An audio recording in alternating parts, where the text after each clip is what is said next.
Hello, my name is Joel Glenn Wright, and I'd like to welcome everybody to the second half of our blog series, Local SEO Firms, the Good, the Bad, and the Ugly, exclusively on Patch.com. I am here today with a very wonderful woman who has agreed to do an interview with us. This is Mrs. Ashley Berman Hale. She is still a well-known person in the SEO field, even though she's left now, works at Cisco Systems.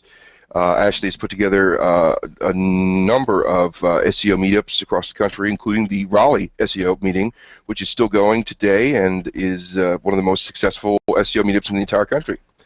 She's also a moderator for the very active and awesome community on Google Plus of the technical SEO, as well as the top contributor to the Google Webmaster Central Forum. And although she sometimes describes herself as a bully, she's really a very delightful personality. So this is my good friend Ashley Berman Hale. Ashley, are you there? I'm here, and I owe you for calling me delightful, but yes, I'm here. Well, you are. I do think so. Well, Ashley, thanks for taking your time out of your schedule to do this interview. As you know, we're talking about a lot of the horror stories of what goes wrong in local SEO, a lot of the seedy underbelly, a lot of the corruption, and frankly, the scams that occur. And I'm sure that you've got tons of stories you can share about that and the other experiences, as can I. But I first wanted to kind of move in this direction here because local SEO is a very valuable thing to local businesses, I think, and that's why it's important. And so we're going to talk about some of the bad parts of it, but it really is very helpful. Ashley, in your opinion, what would you say? How important is local SEO for local businesses across the country in today's world? I think it's a critical area of success if your online business is an important part of your model. Of course, you would never want to have a model that's just based off of organic results. That's a bit irresponsible. But Google has lots of different features already that are totally free for businesses where you can get a lot of mileage. So I think that takes you halfway there, but it is nice to have someone in your area that has a strong awareness of what works and can help drive some strategy for your business. But that's really where it is, because if I'm competing and I'm not doing so in a proper local way, instead of opening myself to competing, let's say if I'm selling pizza to the 30 other guys in my town selling pizza, I've now just started competing with the 3 million other people in my country, or etc. If I'm not targeting locally, if I'm not aware, then I'm really knocking myself out of the rings. Okay, yeah, exactly, and that's what we really want to stress here. Also, even though we're going to talk about some of the things that can go wrong, we're doing so that local business owners out there, especially ones listening to this interview, can be aware of those things. And if they're going to ask for help, do it in a way where they're aware of and knowledgeable of some of the local SEO supposed experts that are not going to be a good choice, and make a better choice. I do think it's a very, very important part. I know I have as a personal story, I was my girlfriend at the time did hair and makeup. She did mobile hair and makeup, go to weddings and do it for you. And she tried a whole bunch of things to market her business. She even went and got a ad in one of the countywide magazines, a very popular magazine. She took out a quarter of a page, half-page ad, and it was $350 a month for that, and there was a 6-month contract. In that 6 months, she got precisely 0 phone calls, and she was very distraught about that, asked me to help, and I went into work that day, and I was working for a local SEO firm at the time doing sales, and my boss pulled me aside, asked me what was going on. I told him. He said, "Well, we need to get her on Google." So we went up to the tech office, and we set her up and optimized her local listing on Google. In the first 2 weeks, when it got up on the front page, she had a total of 14 calls and 6 new clients, and it was amazing. Just a light and day change. Eventually, she was doing so well. People were calling her, asking her for jobs, and that had always been one of her goals, was to get a whole agency of doing hair and makeup. And in about 6 months after that, she actually had several people working for her, taking jobs she couldn't take, and she had, lo and behold, created that which was her dream. And so from that, I can see really the benefit of local SEO. And I encourage anyone that's especially anyone that's struggling with in the economy right now that has a local business to definitely investigate SEO and see what it can do to help. Now, back to the matter at hand, talking about some of the things to watch out for when looking for someone to do your local SEO. Uh, Ashley, in your experience and the people that you work with and talk to, do you have any experiences or things that happen that you can describe that would be a good way to typify what happens when you get a very shady SEO company working for you? Guarantees. Guarantees. Anyone that feels confident giving you a guarantee of rankings, you really shouldn't trust because they have no control over that. No one does. Google is 100% opaque with an incredibly complex algorithm that none of us have visibility into. So if they can guarantee something, they're full of shit. Yeah, I absolutely agree with that, and that's one of the things you should definitely watch out for. And the funny thing is, having worked for those companies, if you look at their guarantees and you really read the fine print, you find out it's a guarantee really for nothing. What they guarantee is maybe they'll work for free for a couple months, but if that they can't get you up by then, they'll find a way to drop you. So guarantees aren't even what they're cracked up to be. But you're very, very right, Ashley. It's not up to anyone that does the SEO. It's really up to Google in the end. So Yeah. guarantees are something to definitely watch out for. Another thing is misrepresentation, I think. I had to do this, unfortunately, a couple times. But there are a lot of people, if you get a phone call that sounds like it may be coming from Google, or someone is saying that they're part of Google, directly or indirectly, and they're talking about optimizing your profile, changing your profile to get you more rankings, I would watch out for that because, to my knowledge, and Ashley is really in touch with the Google community, so she can answer this better than I can, but Google does not call or make phone calls to sell any type of optimization service. I don't think they really can because that interferes with their algorithm. Would that be correct, Ashley? Correct. If someone's calling you from Google, they will probably be from AdSense or AdWords, so one of the areas that involves, an exchange of money. But organic search is algorithmic. It's a robot. They're not going to be people calling you things. They do not sell organic services, and Google does not actually endorse any SEO company. So there are AdWords qualified individuals and qualified companies, but that is not the case with any organic search. So if they say that they're affiliated with Google in any way, pretty good indication to run. Yeah, absolutely. I do agree, and they will use language that's kind of vague. That's something to watch out for. If anything's not clear, Ashley, if someone's going to go and help you do local SEO for your business, would it be normal to you if they just kind of said, well, we're going to do some stuff there, or should they just go ahead and show you exactly what it is that they're going to do for you, just down the line?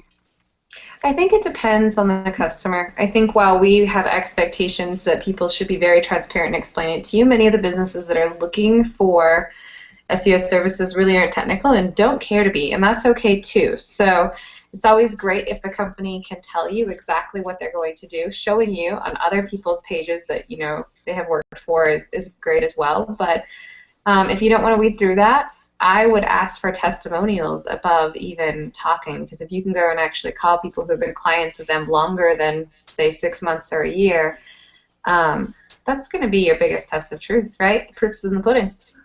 Yeah, that's exactly correct, and I think that testimonials are a great way because what people do have to realize about this industry, whether we're talking about local SEO or we're talking about organic SEO for a national or international campaign, really, oversimplifying it here, but it's really just kind of a guessing game. We look at what's going on, and we see what other people have done and what seems to be working, and we make a guess as to what we think is a good idea to do to help also boost someone's rankings.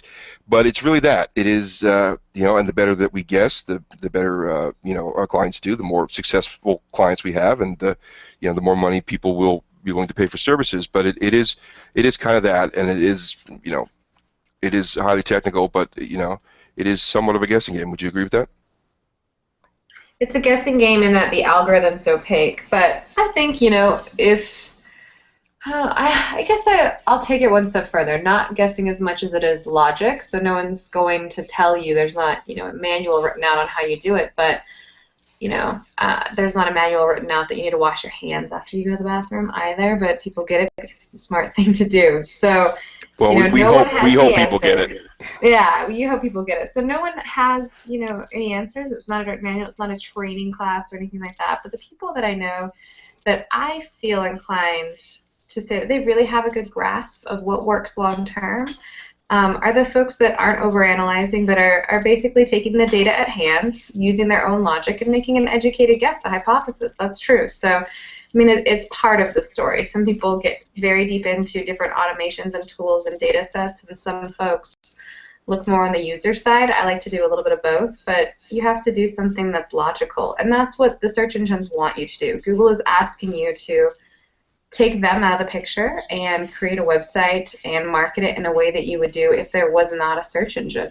So if you're doing anything specific to Google, let's say outside of creating like a clean code base or leveraging markup or something like that, but in terms of the content or building links or marketing your site, if you're doing something for Google, you're on the wrong path.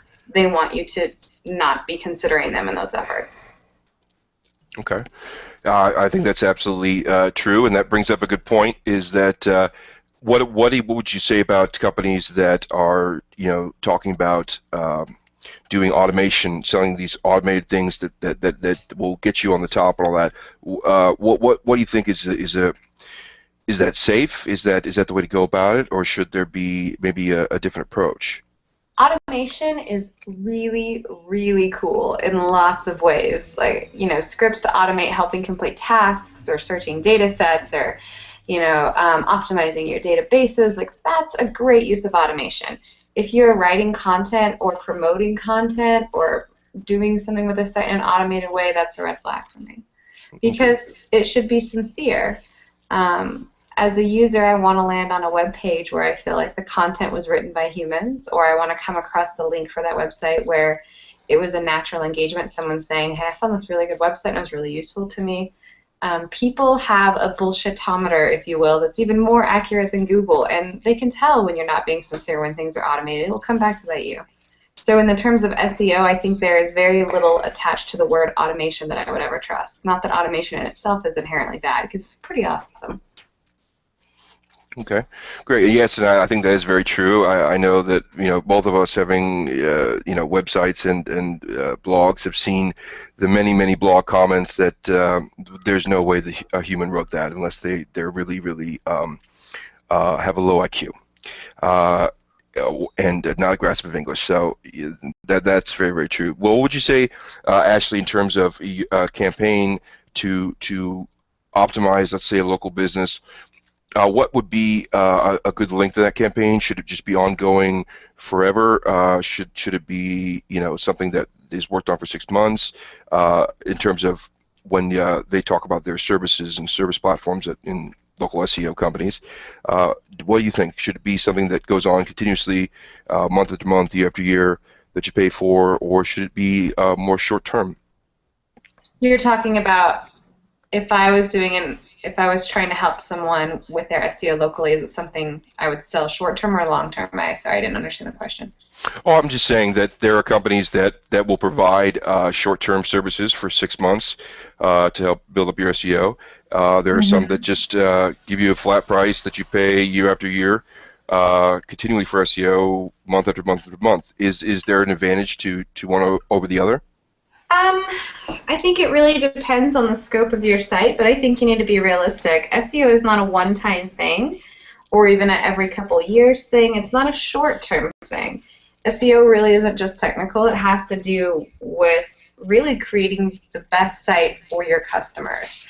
And that has to do with the code base, but the content, how you market it, how you engage, how you lay the site out. I mean, there's lots to it. So you may have an excellent content base and a great product to sell, but maybe you're missing out on a few small things that someone could take and change on the site, let's say with the code base over the course of 6 months, that eliminates some liabilities and lets your site rank the way that it has the potential to rank.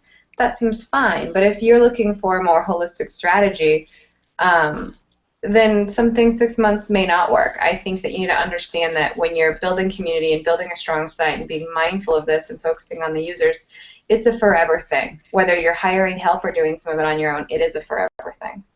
And that brings up another good point too, which is it possible for local business owners to do SEO, local SEO for their business and their websites for themselves?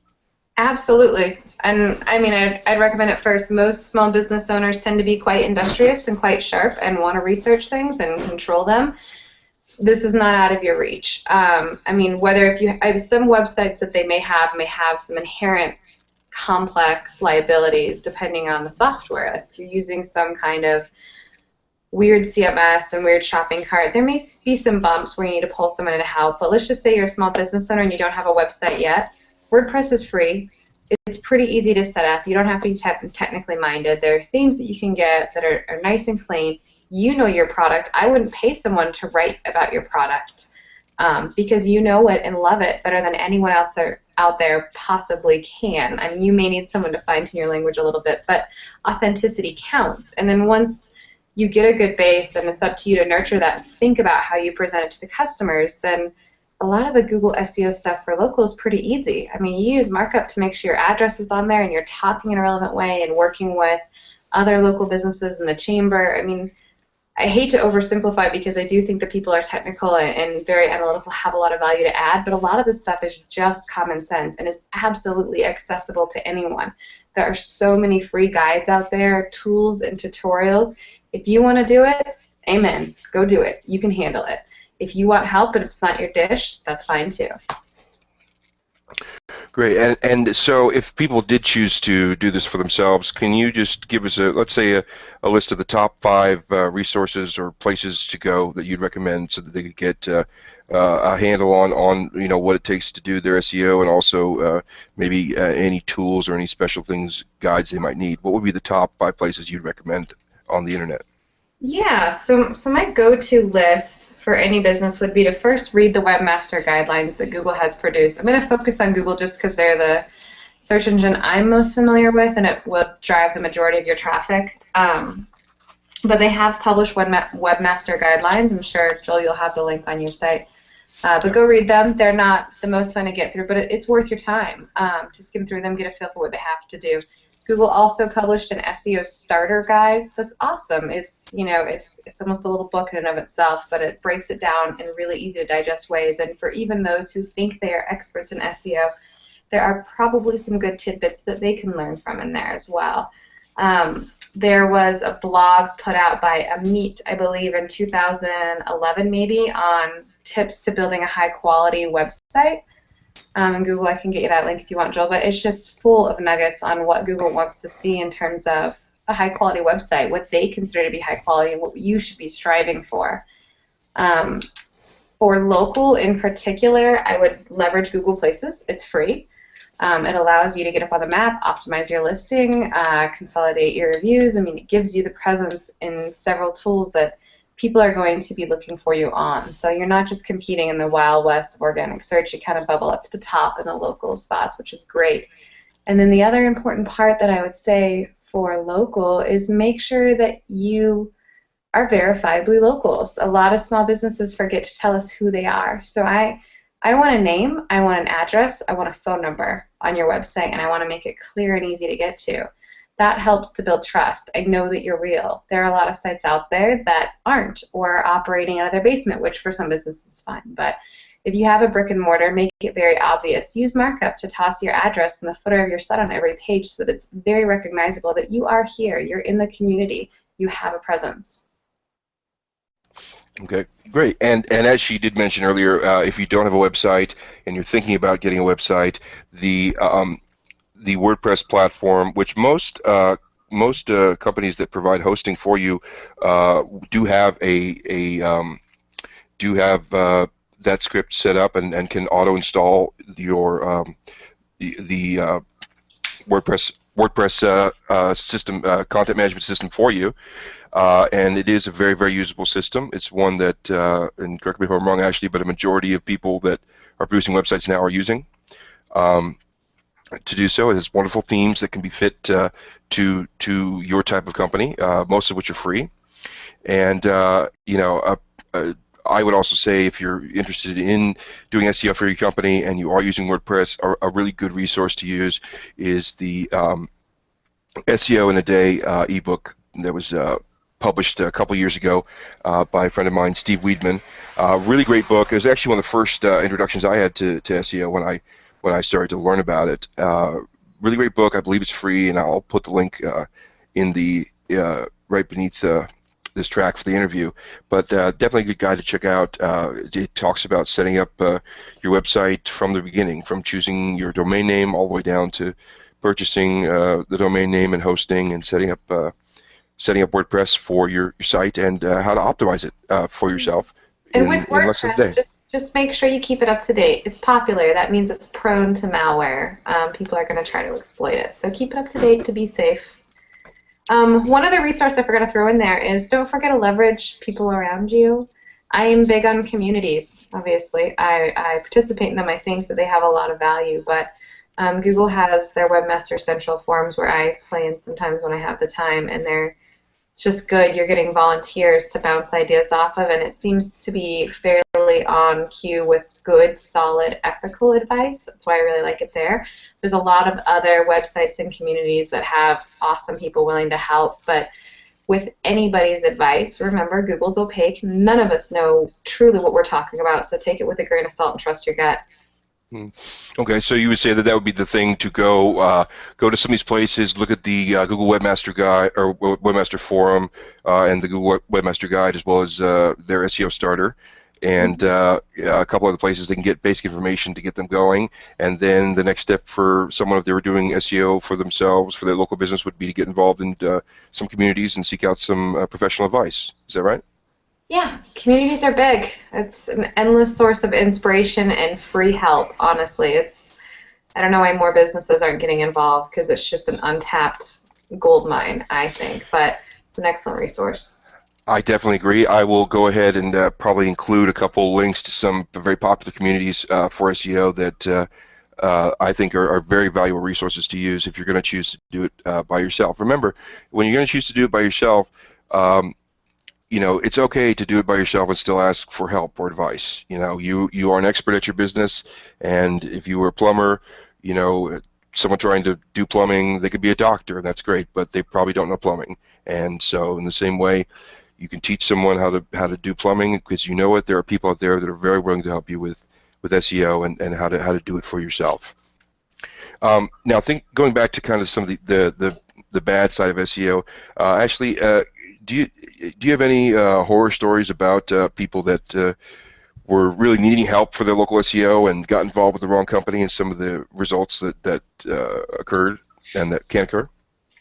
I mean, it's hard to pull individual anecdotes because I've seen so many. Like I said, I participate a lot in Google's Webmaster Central Forum, and most of the time we do get some SEOs in there, often asking for help. But a lot of the time, it's small business owners who hired an SEO company and not knowing too much about the industry, hired someone who had great prices and great promises, which in the long term usually equates to some practice that put an inherent risk on the small business's website, and now their rankings have tanked.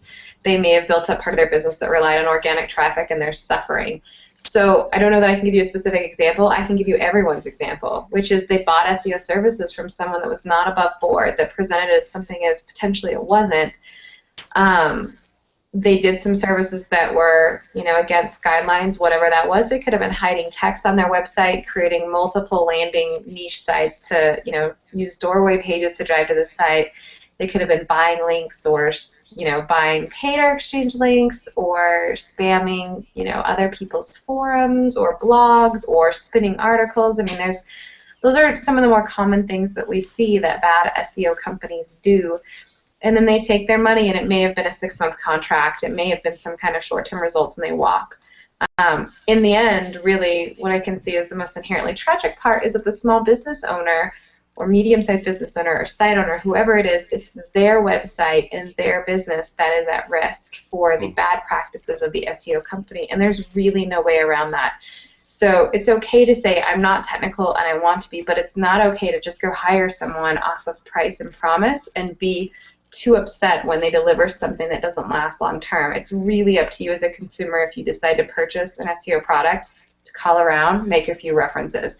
If I have a car that I'm relying on to get me to work every day to support my family, I'm not going to drop it off to the quickest, cheapest mechanic that cold called me with promises about how they can keep it running for forever. I'm going to maybe call a few customers and make sure that I've found something that I can afford, but something that I feel good about as well. Excellent. Now, Ashley, if there are business owners out there that have hired local SEO companies and are not really sure exactly what they're providing, is there any way that they can check on that online and see if there's anything going on related to their website that is definitely what we would call black hat practices that they should be aware of that might help them to get rid of that company and prevent it from becoming a bigger problem? Are there any places they can go to do that? Well, they can just email me. I like digging up dirt. No, I mean, it can be tough if you're not very technical and it's not your strong suit to be really investigative online and see their path. It's always a good idea to, if you've picked up and read the guidelines and the SEO Starter Guide on your own, which really isn't a lot of pain, you guys. You can take 2 hours and read these materials and get a good base level of understanding to protect yourself. Then you should be able to identify some red flags. So combine that with asking for, an exact list of everything they plan on doing. Make them prove their work. So that you're aware. Don't claim to be an ignorant consumer. You should have that information. And then if you want a second opinion, stop by in the Webmaster Forum or some Google Plus community or somewhere with people that you trust and just very politely ask if someone wouldn't mind taking 5 minutes and doing a gut check on the company. If you want to be polite so that it doesn't show up in the search results for their name, you can mask their URL or their URL using something like bit.ly or tinyURL so that it's not crawled. But it never hurts to ask. I mean, the internet is such an amazing information base, and you have access to other people that if you're not comfortable or not sure, double check. See what they say. That's great. And you mentioned about red flags coming up. What would be some of those red flags that should really alert customers that there's something going on here that's not right? Sure. Something really painfully obvious is the term link building. I know that there are, some link building tactics that are awfully clever and great ways of doing it, but for the most part, when I hear that word, I myself cringe. Because any link that is, built is unnatural and against guidelines. Really, Google wants to see natural links. So kind of building content or building a really great site in a way that attracts links is a much better way of phrasing that. So I look for that one. That's an immediate one. Article spinning or saying that they'll start a blog for you or write your content for you is always just a little bit iffy for me because really you should be writing your content. They should maybe be giving you tips on how to write in a way that works for the audience, using words that they use and writing in an engaging way. But I wouldn't trust, fly-by SEO company to write content to represent my business online. And look for, any guarantees and short-term delivery. Remember, this is a long-term thing. Being online, it doesn't make it easy. Just because you can quickly build a site doesn't mean you are entitled to any sort of indexation or ranks. Initially, everyone said, you got to get online. It's so easy. It's not competitive. It's just you do a little bit of work and you're number one. That may have been the case 10 years ago, but now, instead of it being easier, it's much harder. When you're just local and brick and mortar, you may be competing against, a subset of people within a 20-mile radius. But when you're online, you're competing against the world sometimes, depending on the keyword. And you're competing against anyone who doesn't even have to have, the money involved to set up a brick and mortar. They can just set up a site in an hour and compete against you. So be realistic. It is a long-term business plan, and you should approach it that way. So if you have companies approaching it like a short-term business plan with little quick fix-its, trust your instinct and say no. Because it may be tempting to get those short-term results, but if it's going to damage your business and your longevity, if they tank, you've got a pretty big liability to consider. Great. And what would you say, moving on to AdWords and to pay-per-click campaigns, especially for local? I know there's some companies that will promise that, and unfortunately, there are some companies that's how they show you they can get you on the first page. They put you in an AdWords campaign. Can you talk a little bit about that, some of the differences, and maybe the benefits of doing an AdWords campaign? Should it be the only thing that you do for your business? How should you approach that? That's awful tricky if they're using AdWords as organic. So you just need to be aware as a user when someone shows you results, the top items with the peach background or the right-hand margin URLs are all paid for spots. They are not there just because they are the best. They are there because they paid money to be there. That said, I think AdWords has a lot of value for businesses, especially if you have a need for online leads and you need to be sure of a presence. You cannot control organic search. So if you are reliant on those leads, organic search is difficult. You can't put all your eggs in one basket, especially when it's all opaque and dynamic and you never know what update might hit you when. It's always good to diversify. But with AdWords, if you're going local, make sure you target very, very carefully. It's easy to run up a big bill with AdWords if you're not targeting small. So just start little. See if there's a return on investment. It's a lot more expensive than it used to be. When I used to manage some AdWord campaigns for Overstock.com, I mean, we were bidding less than $1 for most keywords, and now there are some keywords that are over $25 a click, probably even more than that because I haven't done PPC in years, but it can be very expensive. The return can be great. It's a very direct mode of advertising, but you need to separate organic and advertising. Okay, great. Now, what would you say to, and I won't take this personally because I was one of these guys before, but what would you say about when you are approached by local SEO companies, let's say via the phone, they've called you or called your business, and they've either instituted a Press One campaign where a message comes on and asks you if you would like to learn how to improve your visibility on the internet, press 1, or if you just get a direct call from somebody from an SEO company. Is that always a bad thing? Are those always usually shady companies, or are there some out there that are actually honestly providing a good product and just trying to market their business just like you're trying to market yours? That's a good question. I hate to think people are inherently bad, but sometimes they are. I would say that in most cases that I've seen, that is not a company to go with if they're cold calling you. But I am very anti-sales, so if anyone cold calls me on anything, my first thought is to get fighty. So we won't go there. But that could definitely be a viable method to promote local SEO for businesses, because Joel, if you're out there and you're trying to sell SEO to people who could get a lot from leveraging it but aren't, they are probably going to be the same people that aren't very savvy to go look you up online and know you and trust you. So maybe your best way is to reach out to them via the phone. So I won't say that all are bad. However, I have yet to be called or know of a business that was called by a very reputable company that cold called me. So I'm happy to be proven wrong. I think it's an interesting way of doing it. But most of the time, the folks that can do these big call campaigns are not the folks I would be doing business with, especially since most of them that I've heard are very tricky in the way that they word things. They say that they're with Google. So that's a bit deceptive. That's very true. That brings up a very good point, Ashley. And I can speak a little about this because I worked for several companies that did this, and I've heard the recording.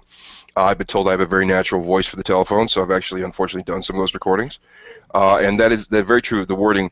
What they will do is play on ambiguity. They will go and they'll say, this is an important announcement regarding updates to your local business profile from Google. Now, the way that that's said, it could be interpreted that the call is from Google, or the updates or announcements are from Google, or that it's simply that the local profile they're talking about is from Google, which is true. And yeah, that to me is already deceptive. Like, if I got a message like that, I would already be pissed off. Mm-hmm. Right? Yeah, absolutely. And that's a good thing to watch out for, any type of languaging like that sounds ambiguous, because they, believe it or not, there are companies out there that they do that specifically. They have people that write, and they check exactly how to do stuff and write it in a way that is They can legally deny any liability, but they know deep down that people interpret it as they're being called from Google. And so that is something to watch out for. I would say personally that if you're being called by a local SEO company, uh, if you're getting a recording first asking you if you'd like to hear more information or press a button to speak with somebody, although again, I can't speak for everyone out there. There may be some good people, but in every company that I've worked for that's done that, they were usually not on the level. It's better if there's someone that's on the phone that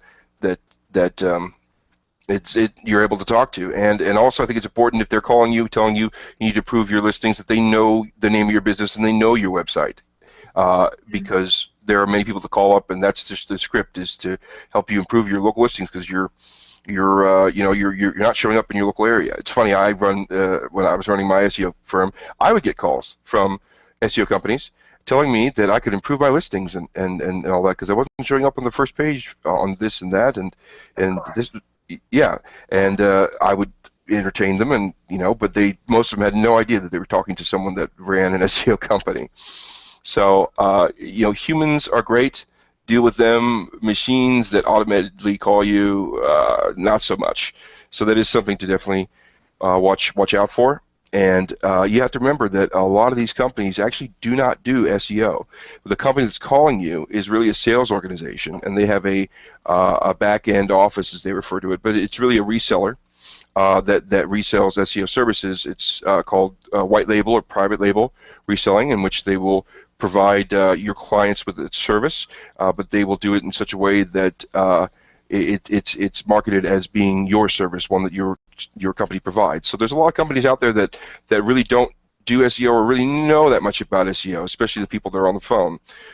They're part of a sales organization that uses some back-end office or some reseller to do the actual work. It's very rare nowadays to see. There is a big divide in that the people that do SEO don't sell SEO, and people that sell SEO usually don't do it. And I'd like to thank my guest, Ashley Berman Hale, for taking the time to do this interview. I know she has to get back to work, so I will let her go. But you can definitely, if you need any help, there's always Ashley's website, which is www.sixturns7.com, and I'll post the link right underneath this interview. But this concludes our interview with Ashley Berman Hale, and the second part of our blog series for Patch.com, local SEO firms, the good, the bad, and the ugly. I'd like to thank my guest, Ashley Berman Hale, and to you all, I just advise you to take advantage of what you can in local SEO. It's a great tool to use, but do so and be very aware, because there are a lot of SEO firms out there. Some are good, some are bad, and some are really ugly. So to conclude this interview, I just wish you all the best of luck. Use any of the links. I'll put my contact information as well, and go out there and be really in charge, and take your local profile or your local business presence online into your hands, and really make it something that really does truly represent you. So I'd like to thank you all for watching this interview, and have a good rest of the day.